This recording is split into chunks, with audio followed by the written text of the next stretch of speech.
1, 2, 3.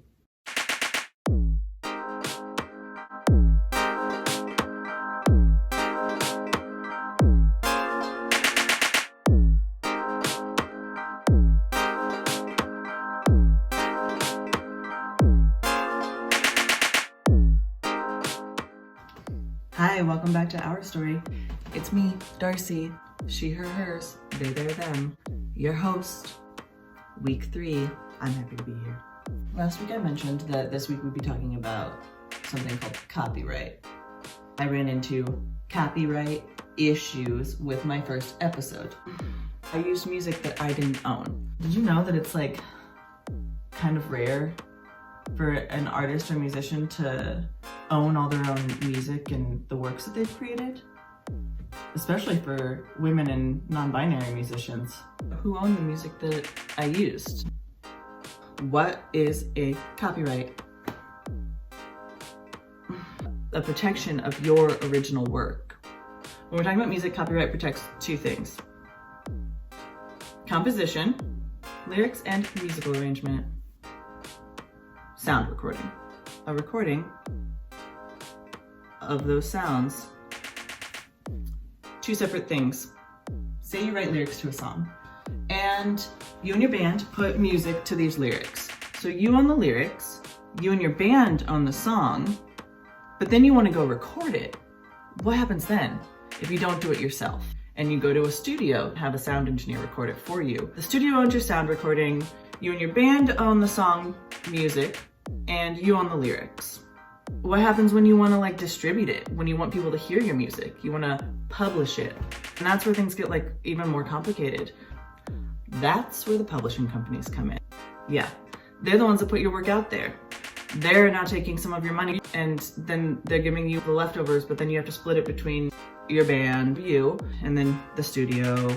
And now ownership isn't really yours. So when you're thinking about collecting money too, it's about as even as the ownership is. I don't even know if Omaha Girls Rock owns the songs that anyone has written at camp over the years. It's been a problem for artists for a long time. Recently, you've probably heard about Taylor Swift. The rights to her song catalog was put up for public sale. Now someone else owns the rights to her songs. Artists get in trouble for using small parts of other people's songs without permission, or if their music sounds too similar to someone else's musical composition. Katy Perry with Dark Horse sounds an awful lot like another song. They just recently ruled in her favor. People who have had copyright issues include and are not limited to Beyonce, Taylor Swift, Kesha. There's 100 million artists. It happens to every artist. No one owns their own stuff anymore, or ever. A musician who's really good at talking about this is named Gabriella Logan, aka Guitar Gabby, from the band The Tulips. Gabriella has copyrighted all of her own songs, even the ones that she wrote as a small child. She went to law school, knows everything about copyright, wrote an article series for She Shreds Media called How to Be Your Own Manager, and the last part that's coming out this month is on copyright, so check it out if you can. The cool thing about copyright is that it protects your work after you die for a very long time. The uncool thing about that is that if you didn't own the work, someone else does, then no one else gets to use your work after you die or for a long time, and you don't have access to it for years after your own death. I'm not sticking around and waiting for that. I got stuff to do. I gotta die. Why would I even talk about this? To keep yourself safe, you should probably be copyrighting the songs that you're writing yourself at home. You could own your own music. I'm gonna show you how to copyright, or tell you how to copyright your own work, so that you never have to have the same problems other people have had. It's not a super clear process. I'm warning you right now. It's not too difficult. How do you do that? You go online. Go to copyright.gov. Copyright.gov. You go to copyright.gov. If you need an adult's help, ask for it, please. Copyright.gov. You have to log in or sign up, register, fill out your form, depending on the type of work that it is, sound recording or composition, pay the fee, send them a digital version of your stuff, and then you have a record of your work. That means that if anyone else tries to use it, you can say, no, thank you. You can't use it like that. It's mine. So who should copyright? Anyone who's creating. It doesn't matter if you're a minor. That means Omaha Girls Rock artists should be copywriting their works the second they make them. Otherwise, Omaha Girls Rock owns your work. We can do whatever we want with it. Ideally, you'll copyright before you publish, and then you don't have to worry about it. But if you've had things that you've released before publicly, you can still copyright those, and you should. Anyone can copyright any of their work as long as it is original. That does not mean it has to be unique. Copyright laws mean that you can only use certain things of other people's.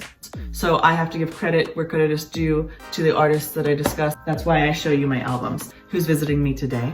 The mamas and the papas. Patsy Cline. Marlo Thomas and friends. You want to learn about gender the old way. Knew that anyone could do it. You should be doing it. Take control and own your own work. That's why this is important. It's about artistic ownership. You should have rights to the stuff that you create. No one else should have rights to those things unless you say so. It should be on your terms. I really want you all to protect yourselves and to protect the things that you've made. OGR artists, take care of yourselves. Protect your art. Copyright. You deserve it. That's it for me. The playlist this week, it's gonna be real poppy because a lot of pop artists have had issues with owning their own work, particularly women and non-binary musicians. That's why I'm giving you so much knowledge. Control over your own artistic vision. That is all I can offer you.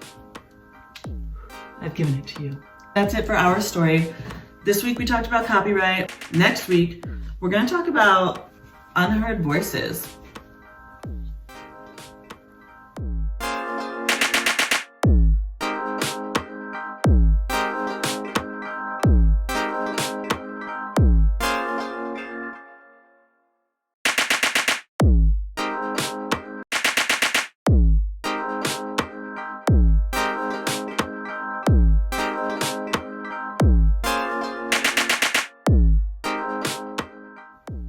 Join us next time.